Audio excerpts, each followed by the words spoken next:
സർക്കാരുമായി നടത്തിയ ചർച്ച പരാജയപ്പെട്ടു. ചൊവ്വാഴ്ച സ്വകാര്യ ബസ്സുകൾ പണിമുടക്കും. 22 മുതൽ അനിശ്ചിതകാല സമരം നടത്തുമെന്ന് ബസ് ഉടമകൾ വ്യക്തമാക്കി. ദീർഘദൂര സർവീസുകളുടെ പെർമിറ്റ് പുതുക്കി നൽകുക, വിദ്യാർത്ഥികളുടെ യാത്രാക്കൂലി വർദ്ധിപ്പിക്കുക, അനാവശ്യമായി ബസ്സുകൾക്ക് പെറ്റിയടിക്കുന്ന നടപടി അവസാനിപ്പിക്കുക തുടങ്ങിയ ആവശ്യങ്ങൾ ഉന്നയിച്ചാണ് പണിമുടക്ക്. സംസ്ഥാനത്ത് സർവീസ് നടത്തുന്ന 7000-ഓളം ബസ്സുകളാണ് ചൊവ്വാഴ്ച പണിമുടക്കുന്നത്.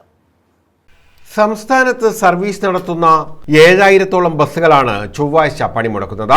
സർക്കാർ സ്വകാര്യ ബസ്സുകളോട് കാണിക്കുന്ന ചിറ്റമ്മ നയത്തിനെതിരെയാണ് സമരമെന്ന് Kunnathur Karunagappally taluk private bus owners association president Kumbalath Rajendran, secretary Ashraf Safa എന്നിവർ പറഞ്ഞു. 100 വർഷത്തോളം പഴക്കമുള്ള പെർമിറ്റുകൾ വരെ ദീർഘദൂര സർവീസുകളുടെ പെർമിറ്റുകൾ പുതുക്കി നൽകാതിരിക്കുന്ന പ്രവണതയ്ക്കെതിരെയാണ് ഒന്നാമത്തെ ഞങ്ങളുടെ ആവശ്യം. അതാണ്. രണ്ടാമത്, കഴിഞ്ഞ 13 വർഷത്തിലധികമായി വിദ്യാർത്ഥികളുടെ ടിക്കറ്റ് നിരക്കിൽ യാതൊരുവിധ വ്യത്യാസവും വരുത്താതെ തുടർന്നു പോവുകയാണ്. വിദ്യാർത്ഥികളുടെ ചാർജ് എന്ന് പറയുമ്പോൾ നിലവിൽ 1 രൂപയാണ്. കമ്പറ്റേഷനിൽ യൂറിൻ പാസ് ചെയ്യുന്നതിന് 1 രൂപ എന്നുള്ളത് 5 രൂപ.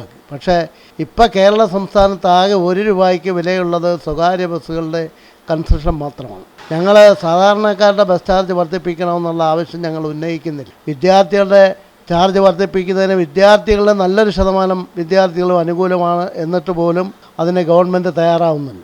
വിദ്യാർത്ഥികളുടെ യാത്രാക്കൂലി വർദ്ധിപ്പിക്കുന്നത് സർക്കാരിന്റെ പരിഗണനയിലെന്ന് നേരത്തെ ഗതാഗത മന്ത്രി വ്യക്തമാക്കിയിരുന്നു.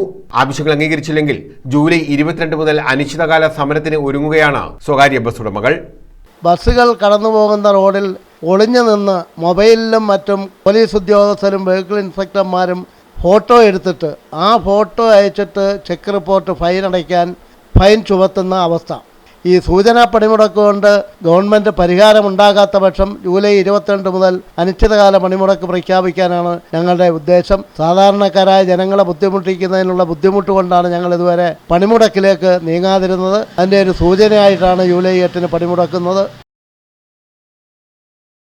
News bureau, Chavara.